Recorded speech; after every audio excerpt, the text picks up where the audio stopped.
Alright guys, today we're going to tell a little story about another $120 marketplace buy.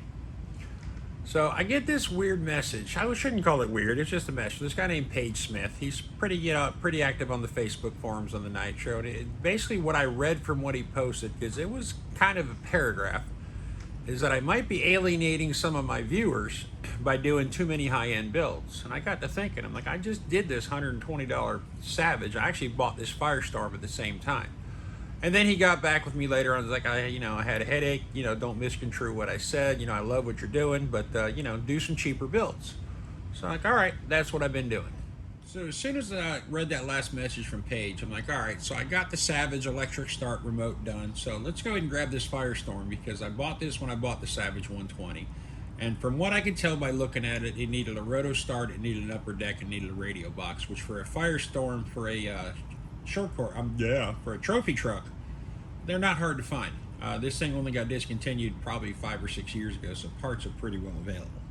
So the idea was to replace the upper deck, put a battery in it, put a radio in it, put a roto start on it, and see what it does. And the reason why I bought this thing was, when I got to the guy's house on the way back from Palm Bay, picking up the Savage, was to grab that thing. And he wanted like 200 bucks. He marked it down to 150, and I kind of checked it out. I could reach and feel under it. She had some pinch to her, but she was a disaster. So I'm like, what do you want for this $75 truck? We settled on 120 bucks. So there she is right there. So again, guys, the idea to this thing was to simply throw a couple parts at it and see how good it is. And the reason why I wanted this is because I do not have a Firestorm in the collection. So I went in, blew it apart, put the upper deck on it, which led me to having to put a new power switch in it, which also led me to replacing the servos, because we had a bunch of stripped out wires and everything was janky. And that in turn, I got it running, and then it wouldn't idle, which led me to janked up linkage on the carburetor, which led me to a stripped out servo horn, which led to no slipper pads in a slipper clutch, which led to a broken spring in the clutch bell. So that being said, this was a lot more work than I thought it did. I mean, it actually tested my professionalism as far as what I had in stock to get this thing going. So what I'm gonna do in this video, I did say I filmed everything, but most of the clips got they went like 10 seconds. It started to do a little slow motion, like, so I deleted them all. So there's 3 clips of me doing this thing. And then what we're gonna do after this is we're gonna take it outside and watch it make the noise and do the thing. So enjoy the few clips that I got, and then we're gonna take it outside. All right, guys, so we made it this far. Got the deck in, tank back in, radio box back in. And if you're wondering why I didn't film all that, listen, I'm making YouTube videos that I want to watch. I don't want to sit there and watch some guy fiddle with some 15, 20-year-old RC car. If you're doing a live, you're doing a restoration, whatever that stuff, we're just going to get this car running. So, all right, but anyways, guys, everything's in. You'll love this one. So my steering servo was the Traxxas 2070 or 2055, which that's bad enough, but it's got wires that are torn up, just ugly. So I went ahead and when I did the power switch, I went ahead and did both servos. Shoot me. I couldn't in good conscience leave it the way it is. So let's get on to the one-way bearing. All right, guys, let's play with our one-way bearing. So what I do, this is a used bearing. It came out of a running car. It doesn't matter. What I always do, and I mean always, get self-cat and brake clean. I can barely see the camera, but brake clean the one-way bearing out. Grab your little puke bottle and just give it a little tiny bit of nitro. You want the castrol out of the nitro. Do not go nuts with grease. Clean your shaft off, stick her in, and realize that looking from the back, this thing is going to turn clockwise. So make sure, oh yeah, she's got good pop to her. Once you do that, you've established which side it is. Put your one-way into your rotor start. Trust me on this one. Get her lined up, drop her on, and then gently, this is the one thing, if you don't know what you're doing, do not use an electric tool. Use a hand tool. Because if you do any kind of crushing, on that thing, on the plastic, you're going to ruin it. And we don't want to ruin it. We don't want to ruin anything.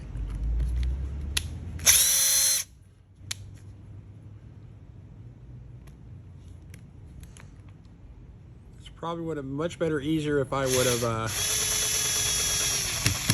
taken the tire out, but I didn't want to take the tire out, so there's that. Too much work.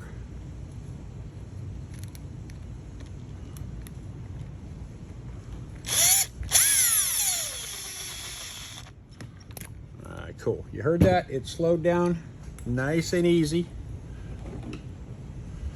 And once you get that done, when it slows down, get in there and tighten it till you're just holding it on. And before you do anything, once you put your fingers on that flywheel and make sure that motor still turns over.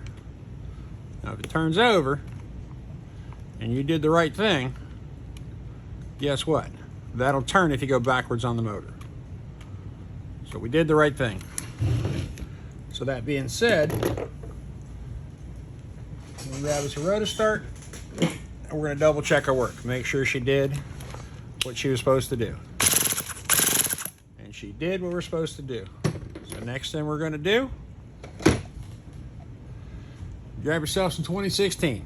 This is just Byron's 20% methanol, 16% oil. Fill her up. You don't have to go all the way, because if it don't run, you're going to be wasting some nitro. But from there, let's put her on the stand. Turn your radio on. Make sure she's doing the thing.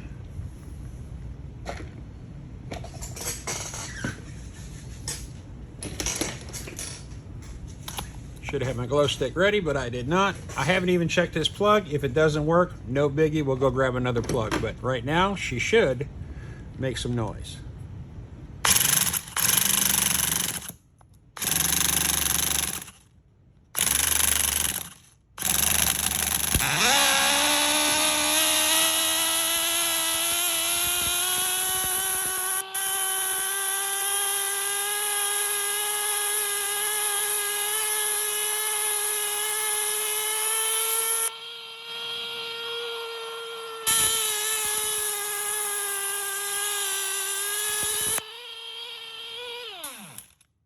Guys, she should not be revving that high, so let's do a little bit of investigation.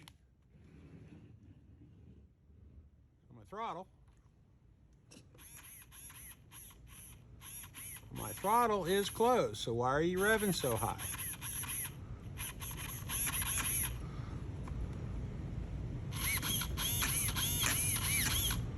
So let's start.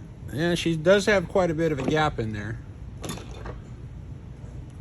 which, as we all know, gappage is awesome on a female, not quite so awesome on an RC car, because gappage usually means you're compensating for, how would you say, low compression. Let me grab my 1.5 here real quick and just make sure. It's tough to see in that little time. Let's go ahead and get rid of the air filter, because we're not going to keep that. All right, we're gonna go ahead and bury that, torque that back down. Looks like that was our issue, guys. So let's fire this thing back up, and hopefully she's not gonna cover my shirt full of castor oil, because I do have an endocrinologist appointment today, and I'm not too terribly concerned about his general well-being.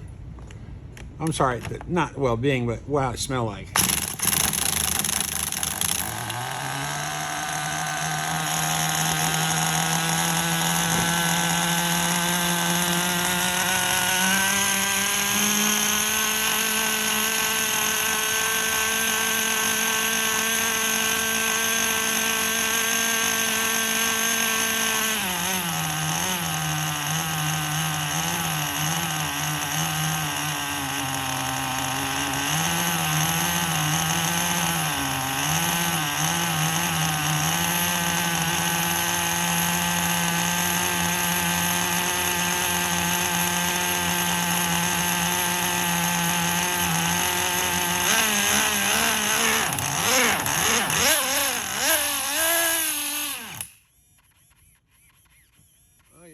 There is a little bit of a linkage issue. Looks like that spring is not strong enough. I could probably go use a collar. Yeah, I'm still not moving the, there it goes. Let's fire her back up, see what she's doing.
Guys, let me investigate this. I'll be back.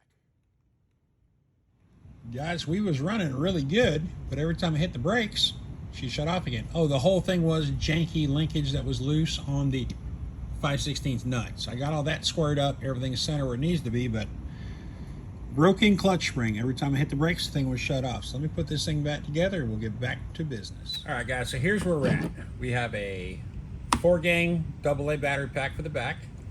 We got 2 servos, upper deck, radio case, clutch springs, slipper pads, engine, and I found a rotor start that worked, which is kind of cool because maybe you see that header, but she is not conducive to not having a rotor start on her. Guys, let's get this thing outside and see if it sucks or is it any good for a trophy truck. All right, guys, there she is, Firestorm. I'm not going to be beating on the 2-bag, but this is the 3rd tank of this motor. It's had 4 heat cycles.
Alright guys, so here's where we're at on this fire team. She makes a noise, she does the thing. Pretty happy with the way she runs.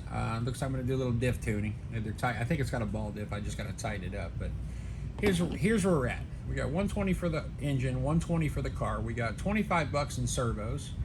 We got 20 bucks in receiver, 6 for power switch, 4 for an air filter, 26 for an upper deck, 14 for a receiver box, the slipper clutch, the clutch spring, and the servo arm. I had all that stuff in stock. So 335 bucks all in, which may seem like a little bit of money for this car, but you're not going to go buy a new fire team, so I'm not exactly mad at it. I'd been a little happier if I didn't have to throw an engine at it, but it's funny because I just found another one on eBay this morning for $117, not knowing this engine was no good because I did have it running.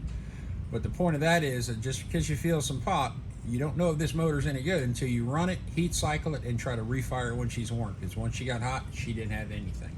But listen guys, I will see you on the next one.